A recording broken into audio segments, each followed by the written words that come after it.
नमस्कार दोस्तों, मैं हूं डॉक्टर निशांत सेतिया। मैं एक ऑर्थोपेडिक सर्जन हूं।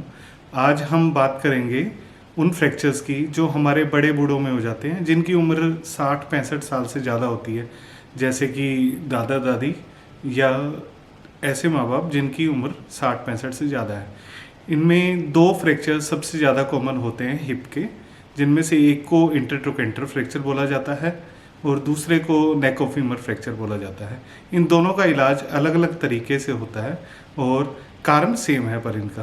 तो इन लोगों का इस फ्रैक्चर होने का जो सबसे कॉमन कारण है, बड़े लोगों को बाथरूम में स्लिप हो जाने से, घर में पैर स्लिप हो जाने से या सीढ़ियों पे उतरते टाइम झटका लगने से भी फ्रैक्चर हो जाता है। इस फ्रैक्चर के कारण जो है इस उम्र में कमज़ोर हड्डियों का होना होता है, जिसे हम वीक बोन ऑस्टियोपोरोसिस का नाम देते हैं।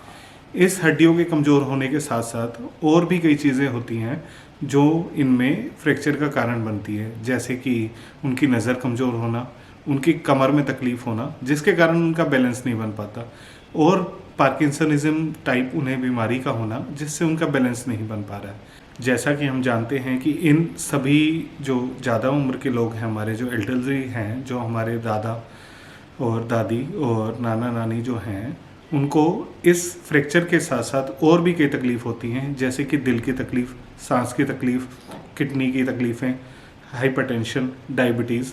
तो इन सब बीमारी के साथ इन मरीजों को ठीक करना एक चैलेंज है।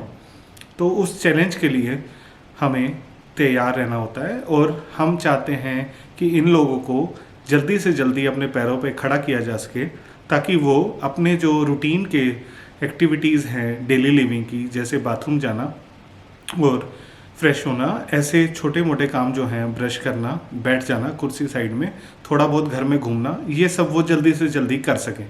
क्योंकि अगर ऐसा नहीं किया जाता है तो ये लोग बेड रिडन हो जाते हैं। बेड रिडन होने के कारण इनके जख्म बन जाना और बाकी बीमारियों का बढ़ जाना बड़ा ही साधारण बात है, जिससे इनको बहुत नुकसान होता है। तो ये हमारे बड़े हैं, तो दोस्तों हमारा कर्तव्य है कि हम इन्हें जल्दी से जल्दी जो अच्छा इलाज है वो मुहैया करवाएं, ताकि ये जल्दी से जल्दी दोबारा अपने पैरों पे खड़े होकर चलने लगें। अब जिस तरह ये फ्रैक्चर होते हैं तो इन्हें दो तरह से क्लासीफाई किया गया है। तो इसी तरह हम अपने एक्सपीरियंस के हिसाब से देखते हैं कि किसे कौन सा फ्रैक्चर है और उसका इलाज कैसे किया जाना चाहिए। तो जो इंटरट्रोकेंट्रिक फ्रैक्चर है उनका इलाज अलग तरीके से होता है, और जो नेक फीमर फ्रैक्चर होते हैं उनका इलाज अलग तरीके से होता है। आज दोस्तों हम नेक फीमर फ्रैक्चर के इलाज की बात करेंगे। इसके लिए हम दो तरह से इलाज कर सकते हैं। एक होता है प्लेट या स्क्रू से, और दूसरा होता है रिप्लेसमेंट से। जो प्लेट और स्क्रू वाला जो इलाज है वो करने से इस उम्र में हड्डियों में पकड़ नहीं आ पाती है, क्योंकि उनकी हड्डियाँ पहले से ही बहुत कमज़ोर होती हैं। तो इस कारण से जल्दी ही स्क्रू जो हैं वो हड्डी का साथ छोड़ जाते हैं और ये ऑपरेशन फेल हो जाता है। तो ऐसी उम्र में बेहतर है कि प्लेट का ऑपरेशन करने की बजाय हमें रिप्लेसमेंट वाला ऑपरेशन किया जाए। इसके बहुत ही अच्छे रिजल्ट्स हैं। अगर इसे जल्दी से जल्दी किया जाता है तो मरीज़ जल्दी से जल्दी खड़ा हो जाता है। जैसे कि आज अगर ऑपरेशन किया है मरीज़ का, तो वो अगले ही दिन चलने लगता है अपने पैरों पे। तो इससे क्या है, मरीज़ को साइकोलॉजिकली बहुत बूस्टअप मिलता है कि मैं बीमार नहीं हूँ, मैं ठीक हूँ, मैं चल सकता हूँ, मैं किसी पे डिपेंडेंट नहीं हूँ। तो ऐसे ही मॉरली बूस्टअप होना इस एज में बहुत ही ज़रूरी है। तो आज मैं आपको एक ऐसा एग्ज़ाम्पल भी दिखाने वाला हूँ। जैसे एक हमारे पास मरीज़ हैं जिनकी उम्र 75 ईयर्स है। उनको हिप फ्रैक्चर हो गया था नेक ऑफ फीमर का, जिनका हमने रिप्लेसमेंट किया, और वो एक हफ्ते में ही बिना दर्द के चल रहे हैं, फिर रहे हैं, बातें कर रहे हैं, घूम रहे हैं। आपको क्या हुआ था और क्या ऑपरेशन किया गया और अब आप कैसा फील कर रहे हैं वो बताएं। कूलर टूट गया था ये। कितने दिन हो गए हैं उसको? एक हफ्ता हो गया जी।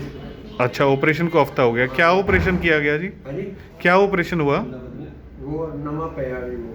कूला नया डाला गया है। ठीक है। ठीक है, हिप रिप्लेसमेंट किया गया था आपका। हाँ जी। ठीक है, आज हफ्ता हो गया उसको। हाँ जी। तो आप चल फिर रहे हैं अकेले?